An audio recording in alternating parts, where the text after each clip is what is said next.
हिन आलम खे अल्लाह मिठो कीअं कुदरत सां हलाए थो। कंहिंजी गाॾी में एसीअ वारी कोई मथड़े ते खणी तगारी पंहिंजे बचड़नि लाइ कमाए थो, कंहिंखे शाही साईं वसाए थो। रब जी मर्ज़ी आहे, कंहिंखे मिस्कीन बणाए, कंहिंखे अमीर बणाए। चवनि पिया कुता बि गोश्तनि ते पिया पलनि, कंहिं मिस्कीन जा बच्चा भुख होटे पिया मरनि।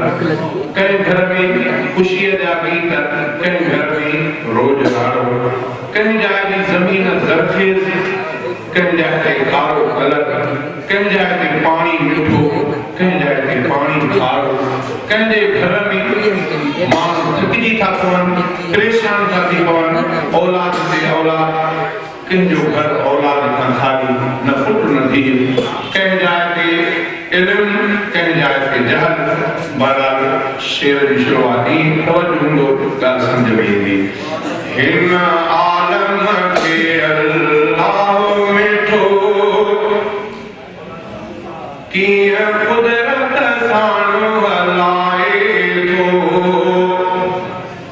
हिन आलम खे अल्लाह मिठो कीअं कुदरत सां हलाए थो। कंहिंजी गाॾी में एसीअ वारी कोई खणी मथड़े ते तगारी पंहिंजे बचड़नि लाइ कमाए थो, कंहिंखे शाही साईं रसाए थो। हिन आलम खे अल्लाह मिठो कीअं कुदरत सां हलाए थो। कंहिंजी गाॾी में एसीअ वारी कोई खणी मथड़े ते तगारी पंहिंजे बचड़नि लाइ कमाए थो, कंहिंखे शाही साईं रसाए थो। काथे ख़ुशियुनि जा गीत वॼनि था, काथे बंदा ग़मगीन रहनि था। काथे ख़ुशियुनि जा गीत वॼनि था, काथे बंदा ग़मगीन रहनि था। शहर किथे वैरान कयाई, काथे सुन सुल्तान कयाई। किथे वेड़ा पाण वसाए थो, किथे बरदड़ दिया उठाए थो।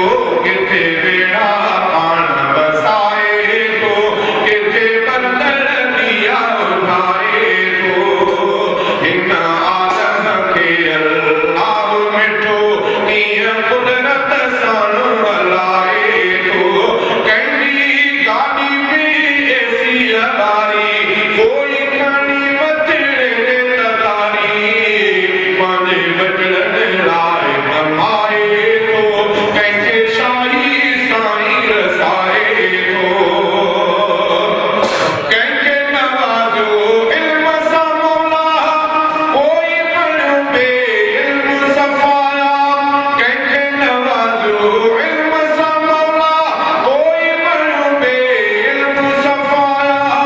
कंहिंखे अता इस्लाम थियो आहे, दीन खां पोइ गुमनाम थियो आहे। कंहिंखे पंहिंजे दर ते झुकाए थो, कंहिंखे दर खां दूर रहाए थो। कंहिंखे पंहिंजे दर ते झुकाए थो, कंहिंखे दर सां दूर रहाए थो। हिन आलम खे अल्लाह मिठो कीअं कुदरत सां हलाए थो।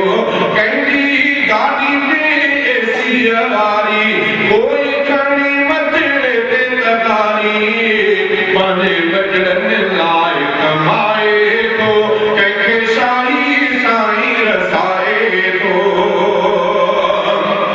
काथे सावक वारी धरती, काथे कलर ऐं कारी धरती।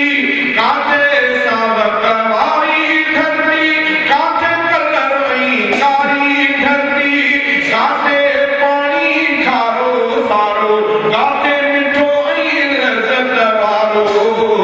काथे